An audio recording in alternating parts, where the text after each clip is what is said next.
Maximizers, and welcome to Build a Business with Chris, the place for you to learn how to build a profitable business that you love.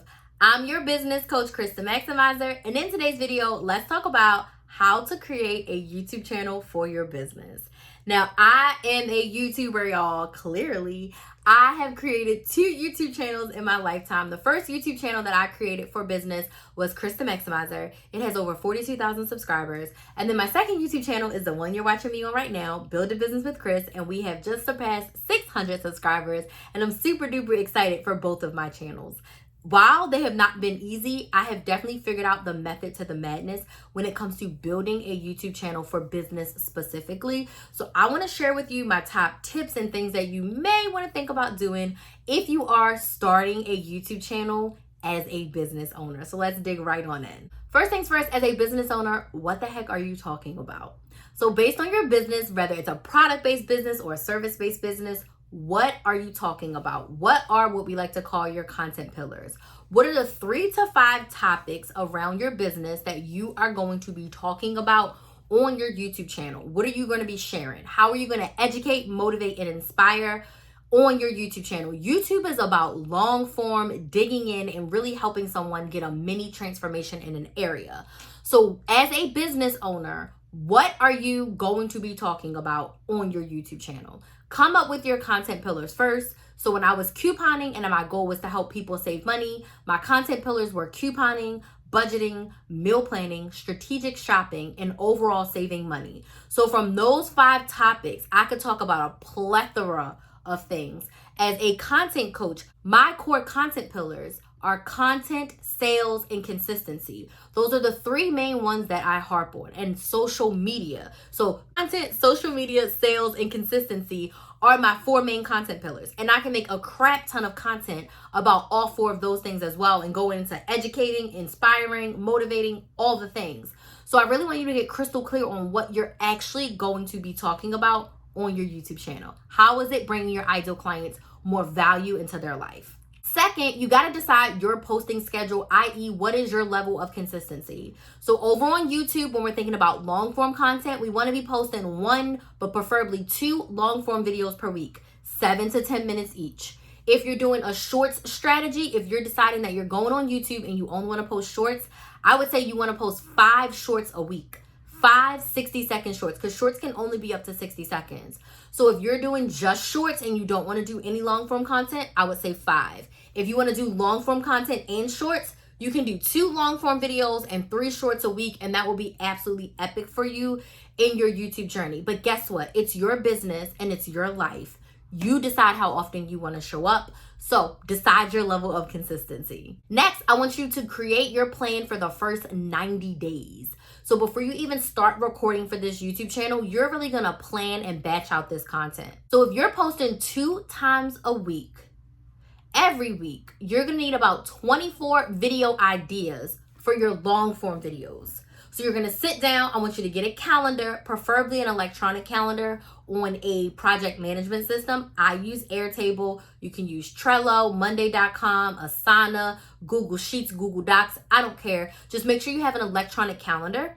And now you know you need 24 video topics. So remember when I said what you're going to be talking about? What are your content pillars?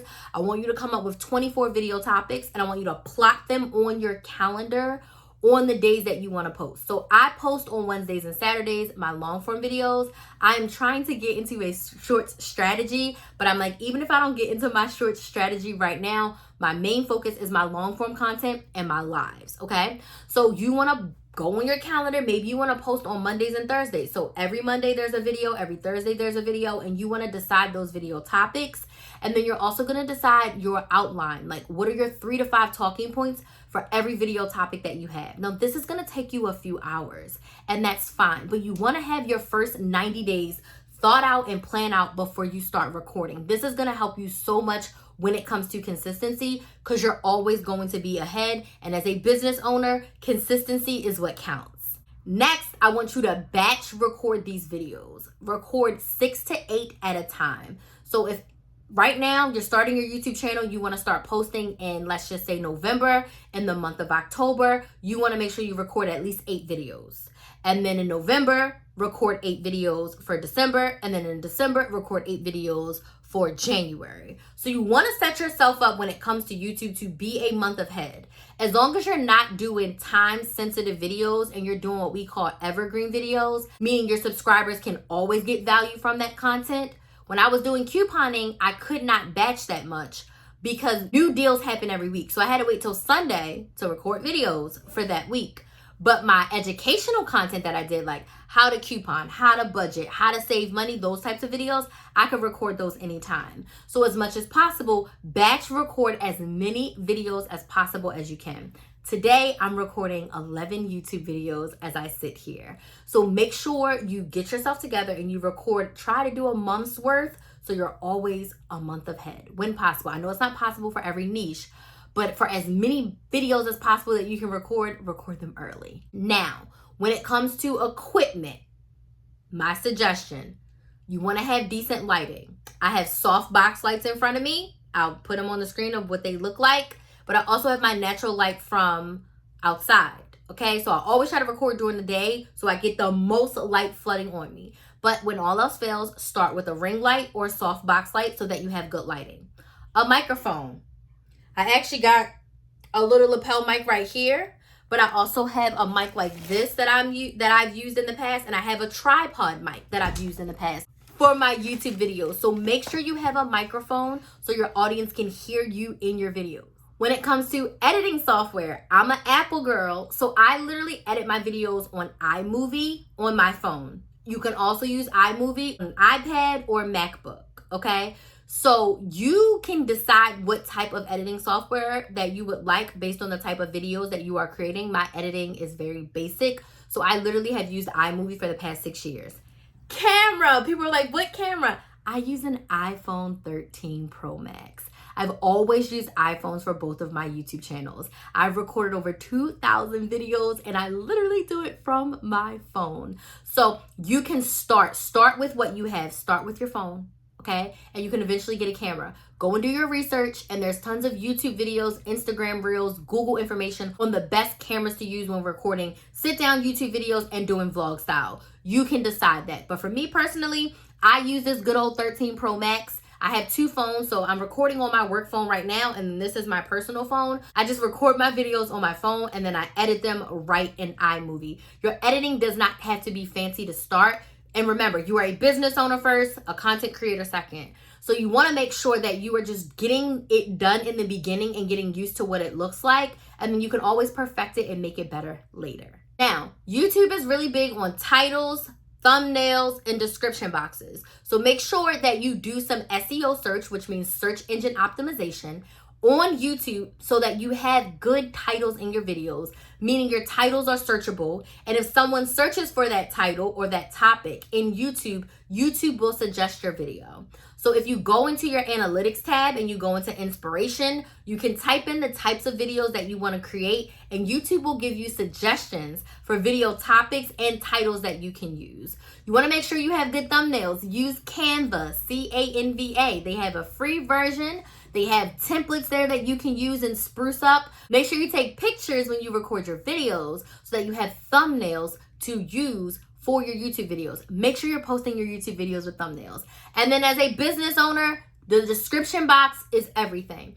This is where you're going to put all of your links. This is where you're going to put your call to action. Like if you want people to join your email list, if you want them to actually buy your products, if you want them to follow you on Instagram. The description box is where you're going to put all of that pertinent information so that your audience can stay connected with you. YouTube does not have DMs, so there's no way for you to directly connect with your audience, your subscribers on YouTube. So you want to make sure in your description box at the bare minimum, you have the link to your website. You have your email so that someone can contact you. And you have a clear call to action of what you want them to do next. Like, I want you to subscribe to this video and I want you to book a sales call with me if you are ready to get help creating consistent content to make sales in your business. So all of those links are in my description box plus my website. So if you need to and you're ready to contact me, you can email me, you can go to my website, or you can click that direct link and book a sales call. So you want to make it very easy for your subscribers to connect with you. So put all of that information in the description box. And secret, I keep a standard description box. Every time I post a video, I just copy and paste. And if there's extra links or things I need to add, I just add those in. But I keep it in a Google Doc and I just copy and paste that description box into all of my videos. So you want to make sure you have a description box. Next, make sure you engage with your audience. You want to respond to every single comment. When you are starting out on YouTube, it's going to start slow, okay? So you're going to have the time to respond to comments. So please make sure you are engaging with your subscribers and you respond to comments. What I have found as someone whose YouTube is their main social media platform for their business is that your audience builds the know, like, and trust factor with you on a deeper level faster because your videos are longer. If you're watching 2 or 3 of my 10-minute videos, and even if you only watch half, you spent 15 minutes with me. If you watch half of 3 Instagram reels that are 90 seconds, you've literally only spent like less than 2 minutes with me and you've watched 3 or 4 videos. Versus if you watch 3 YouTube videos halfway through, you've spent 15 minutes with me. It will take you the whole month of watching all of my Instagram reels to even compete with the 15 minutes that you watched in 1 week on YouTube. So YouTube is where you can build a deep connection with your audience, with your subscribers. So please make sure that you are engaging with them. I posted on my YouTube channel for 9 months before I sold anything. I had about 5,000 subscribers when I started selling, but my audience really liked me at that point. The know, like, and trust factor was super solid because they spent a lot of time watching my videos. My videos were 20, 30, and 40 minutes long back then. But I want to encourage you to engage with your subscribers at every turn. As a business owner using YouTube, I want you to remember that YouTube is the long game. You're most likely not going to see the instantaneous results that you could potentially see on other platforms because your content is more long form and it does take a little more to produce YouTube videos than it does to make a TikTok or Instagram reel. It's just facts. But I will tell you that in my opinion, the return on the investment is much greater, long term, and consistency is what I care about. So my Chris the Maximizer YouTube channel is still bringing me in dollars every single month, still bringing me clients, still bringing me money in from Google AdSense because of the consistency that I built over there and the audience that I built over there and the connection that I built with my subscribers. So YouTube is definitely a long game platform, but if you decide to use it, use all the features, do all the things, and it will yield you the results that you desire. So these are my tips for creating a YouTube channel as a business owner. Let me know what questions you have about using YouTube as a business owner down in the comments. And again, if you want to work with me, let's work together one-on-one to create and grow your YouTube channel or whatever content platform you're using for business to make consistent sales organically. So book a free sales call at christhemaximizer.com. The link is in my description box. I want to thank you all so much for watching. Subscribe if you haven't subscribed already, and I'll see you in the next video.